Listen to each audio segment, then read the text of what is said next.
and welcome to Tech presented by KYZEN, where we will explore common cleaning questions and answers. Let's get started. I would like to introduce KYZEN's own Kevin Buckner. Thank you, William. I appreciate that. Welcome to today's Tech to Tech. My name is Kevin Buckner, and I work in the Southwest region out of San Antonio, Texas. Today, I thought I would give a little bit of an overview, just to start out before we go any further, on the specifics of PCB cleaning and processing key factors, things that really matter to all of us, because this really plays into my Tech to Tech today. So when we talk about influencing factors, there are 5 main influencing factors when it comes to PCB cleaning, okay? So number 1, of course, is going to be the solder and the flux, the residues that we're trying to clean. The second will be the cleaning agent that we match up to the solder and the fluxes. It's going to be the cleaning equipment that you choose to use. It's going to be the design of the board. Is the board actually designed for cleaning? And then it's going to be the time, the heat, and the exposure of the chemistry actually to the PCB itself.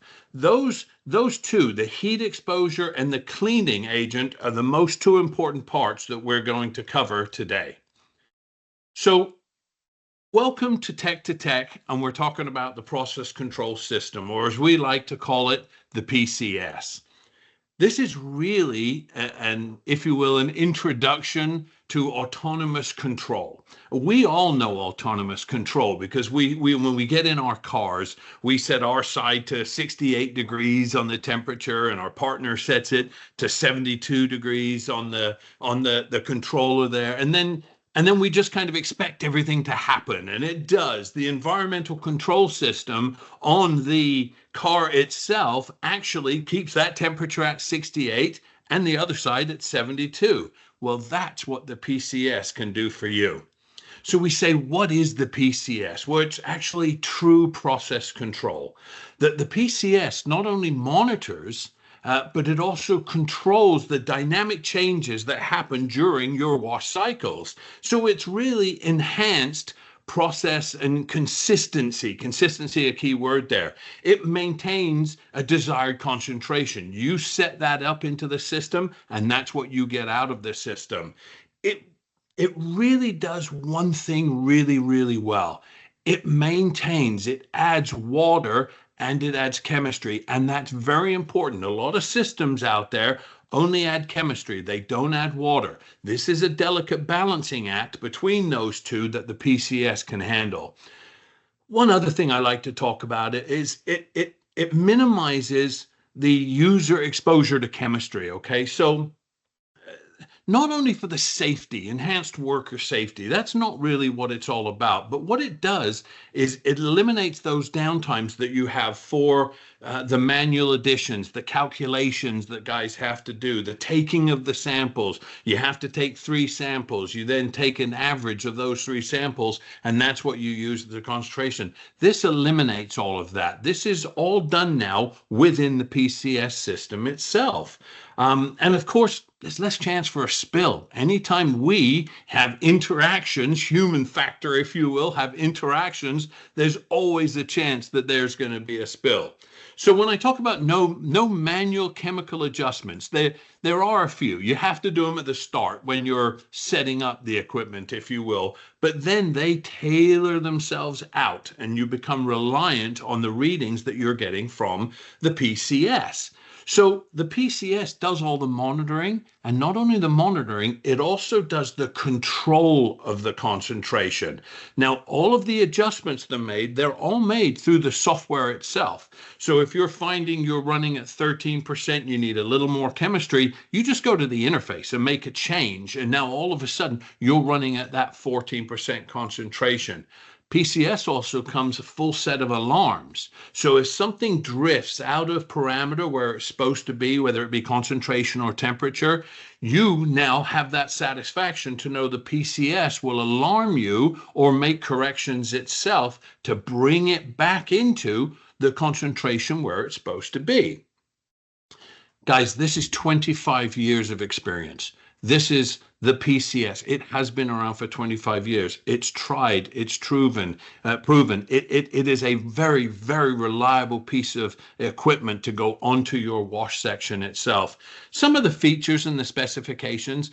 The nice thing about this machine, it notifies process owners of adverse conditions. So when something does go haywire, and the wash machines themselves are just like cars, right? So at some point, your car is going to break down. At some point, your washer is going to break down. The PCS will help alert you, alarm you, if it will, to let you know when something has happened.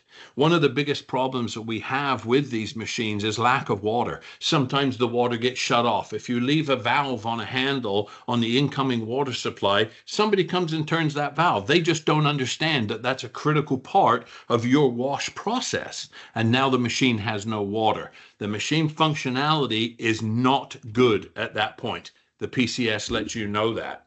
Now, one of the things that we get is you have to have a drum next to the PCS or close to the PCS. Well, this comes with a low-level alarm that goes actually down inside the drum itself, and this will alert you to when you're starting to get low on chemistry. It gets your preventive maintenance folks time to bring that chemistry in from your storage facility to swap it out. And should that go even further, it will let you know also when you're empty, when you have no chemistry left. Temperature out of range, concentration out of range. Those are very, very normal things that you need to be alerted to make sure that your process is kept within specifics. The settings that you set, we need to know that it's staying in those boundaries, if you will. So one of the nice things about the PCS is it's going to track your chemistry and it's going to track your water. I always tell my customers that chemistry and water are costs. Those cost you money. So you want to know, you have to know exactly how much is it going to cost when you're doing your cost calculations for how much are we going to sell this board, how much are we going to produce this board. You need to know this information to put it into that cost. Because it's an expendable cost. It's a consumable. It's consumed during the process. The PCS will give you the ability to do that. Now, as far as warranties go on machines, pumps are one of the biggest things to go out. So when we talk about a pump, what goes out on a pump? Well, typically seals go out on pumps and those kind of things. But we want to know how long did that pump last before we had a problem. And you may never have a problem, but again, I equate it back to the car. It's going to break down at some point. Pumps are the number one thing that goes out, and they need seal replacement. The PCS will track the hours that pump has been running on your inline machine. Helps identify other machine issues that are going on throughout the process itself. I like to say that the PCS will also maintain plus or minus 1% concentration of your set point. We're going to get into that on the next slide just to show you what that truly means, but it will maintain that concentration for you. And there's three modes of operation when it comes to a PCS. The number one is going to be the auto. That's where it's going to run most of the time, which is going to be the auto addition of chemistry and water. There's the monitor side where it's not going to do any additions. It's just going to tell you exactly what's going on. And then you have the fill side. When you put in a new drum of material, of chemistry into your process, there has to be a fill cycle that takes place. And this is all handled through the interface of the PCS itself.